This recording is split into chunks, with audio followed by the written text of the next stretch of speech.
Bonfire Night here in England, and that means everyone is letting fireworks off. So I'm hoping they aren't too close and distracting.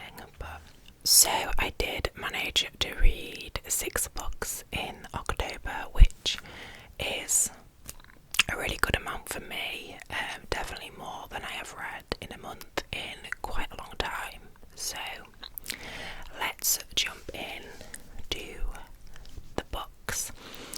I wanted to kind of immerse myself in spooky season, so I picked up horrors and thrillers last month and kind of really stuck to that genre.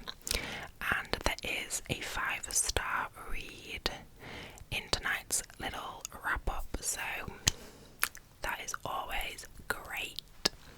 But we will get to that later. The first book that we will talk about is The Nesting by C.J. Cook.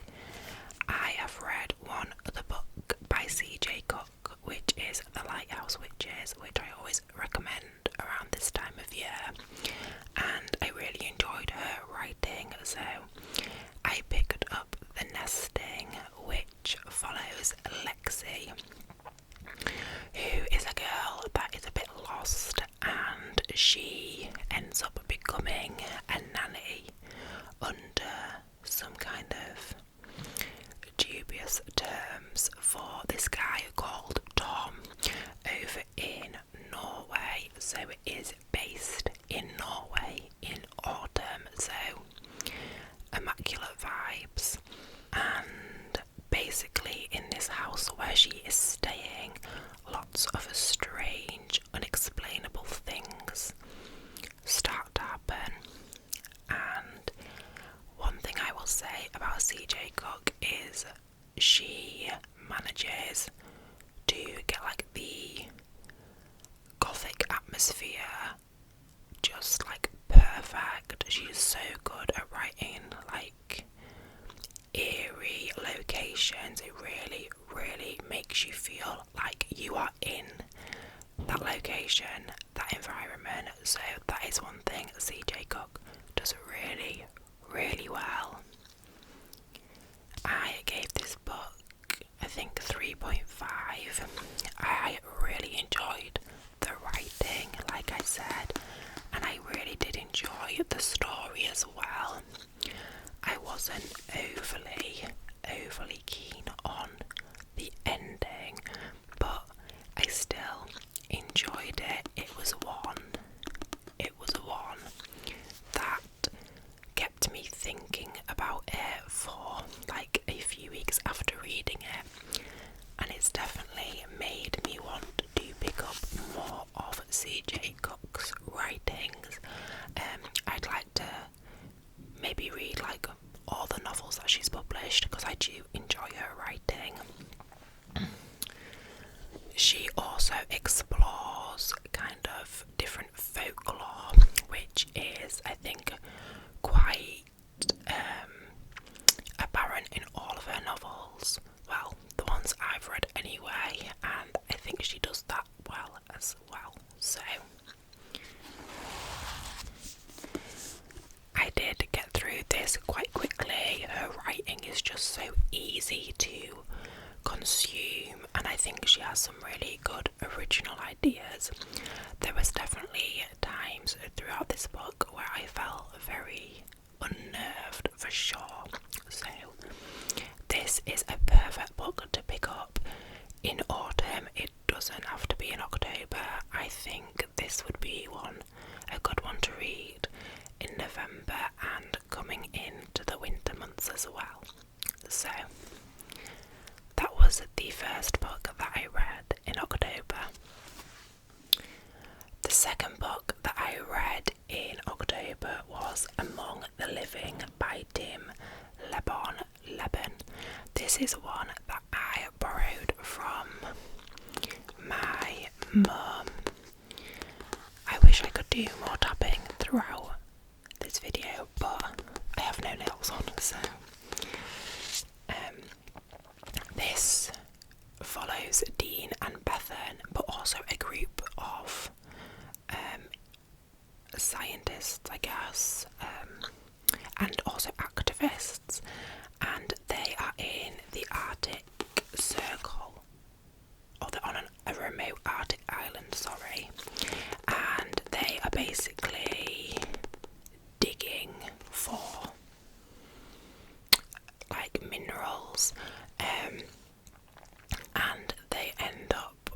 unleashing something very like ancient and catastrophic, and it is basically about them trying to get away from this and also trying to save the island and then, you know, like the wider world.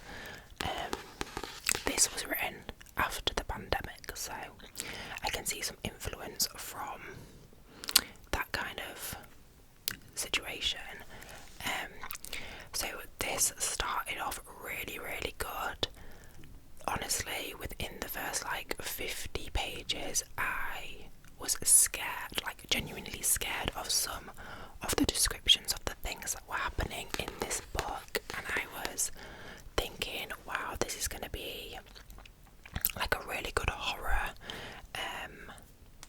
However, it is a very short book, but unfortunately, after the initial like great start, it just seemed to drag, and it ended up being very repetitive, and kind of those descriptions and like the bits that really scared me just didn't scare me anymore. It kind of lost its spark, and I did have to end up skim reading the last 50 pages because I was just losing interest quickly, which is a shame because I really did have like high hopes when I first started reading this book. I think it was a really great like idea, it just wasn't executed well. It does make you think though about kind of the environment and also how kind of fragile humans are, and how, you know, that are things that could literally just wipe us out. So, an interesting idea, but unfortunately poorly executed. I think I must have given this maybe 2 stars. So that was Among the Living. I also read All Hallows by Christopher Golden. Very fitting for October and Halloween. I read this on the run-up to Halloween to get me in the mood. And this is set in the early 80s on Halloween night, and it takes place over the course of one night, which I really like in a book. I like it when things take place over a short period of time, and it follows different perspectives of different kind of families and people within this same community on Halloween, and everyone is basically having like their own crises. Betrayals are getting uncovered, secrets are getting exposed, you know, teenage angst is rife throughout it as well.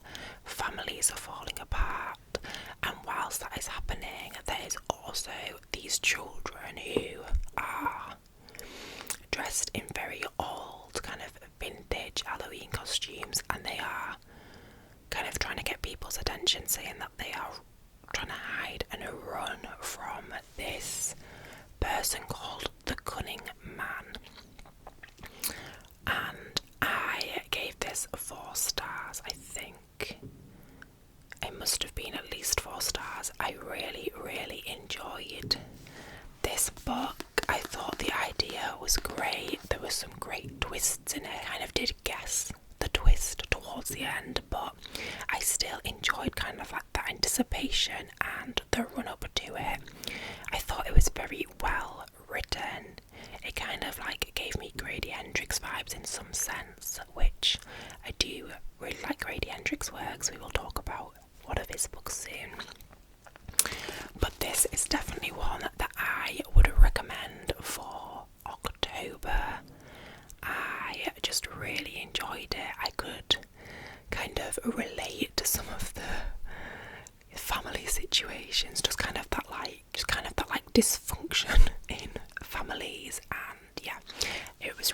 good. I really recommend this. Definitely pick it up for next October if you haven't got it already, but very good. Some of the descriptions very gory and graphic, but very well done. Again, creepy. The ambience was like perfect. I just definitely recommend. I then picked up Girls of Little Hope by Sam Beck-Bessinger and Dale Alverson. It's kind of a tongue twister.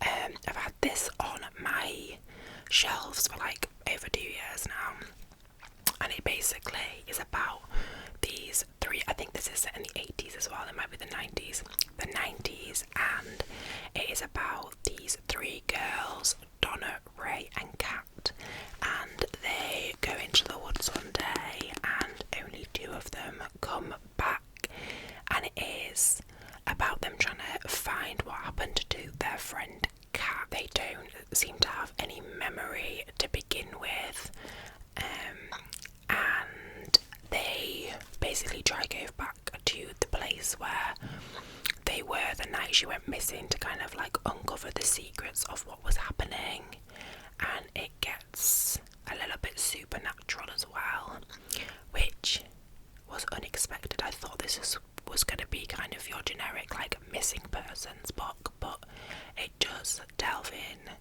to the supernatural. So similarly to Among the Living, this started off really well, but it ended up not being too great, and I once again had to skim read the last 50 or so pages because I was losing interest. For me, the supernatural has to be done really, really well for it to interest me, and again, the execution of this just wasn't quite there. I think if I'd gone into it knowing there was going to be that element, I might have felt differently, but it was all just a bit too much for me. I mean, the writing, I guess, was fine. I would just got a bit bored, if I'm honest.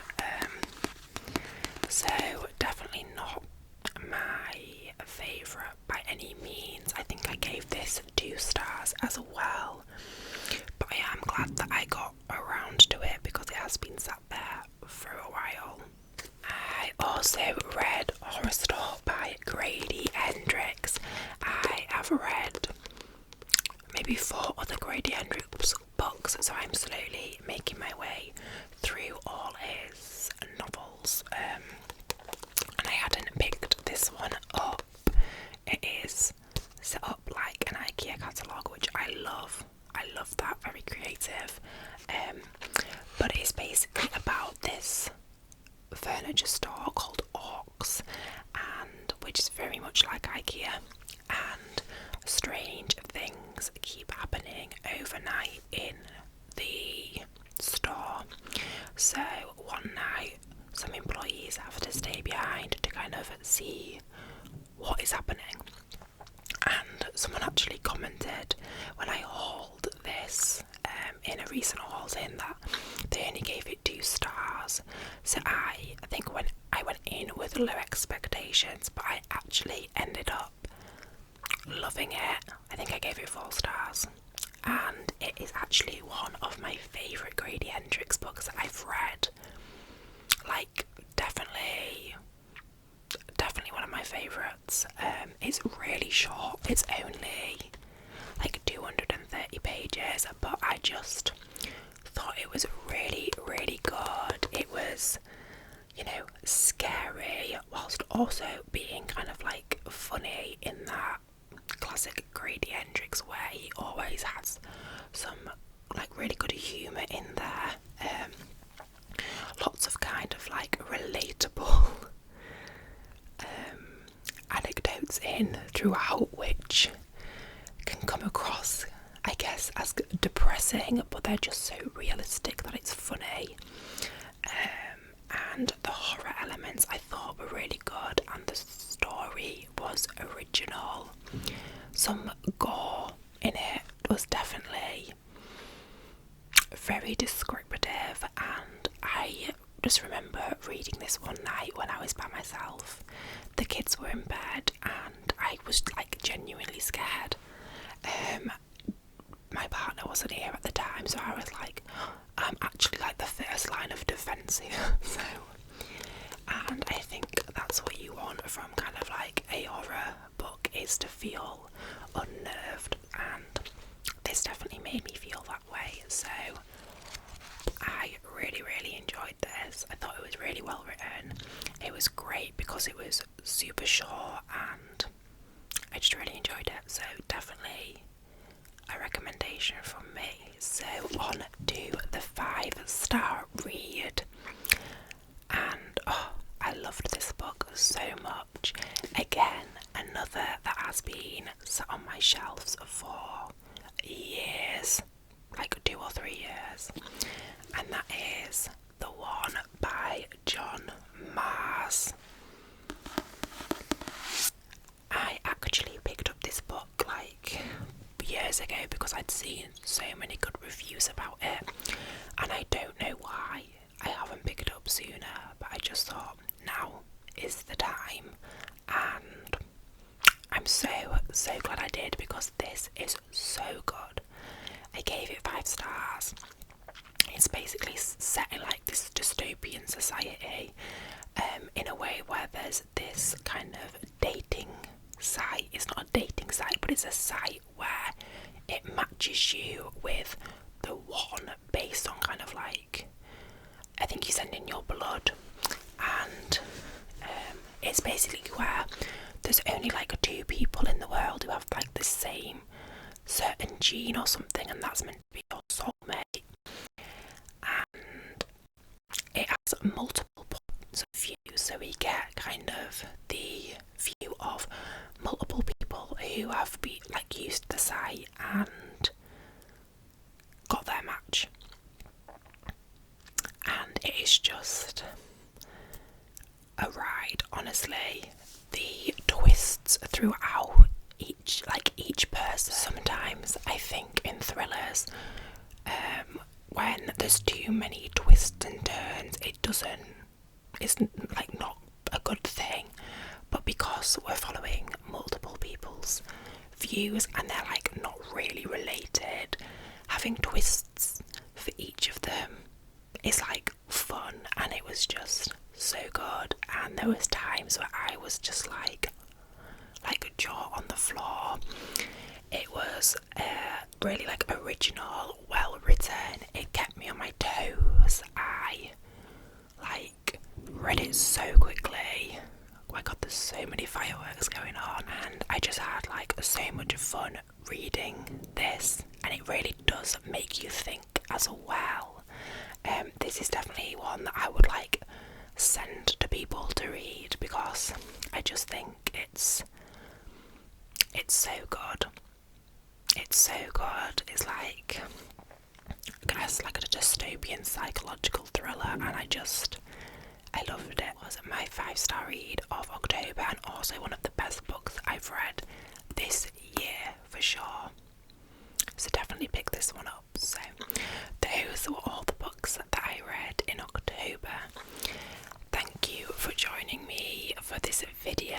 There will definitely be more book videos in the coming weeks, as well as lots of Christmas hauls. So if that is up your street, then definitely subscribe, and I will see you in my next video. I hope the banging wasn't too distracting. I know, I think in the last maybe like 5 minutes it was quite a lot,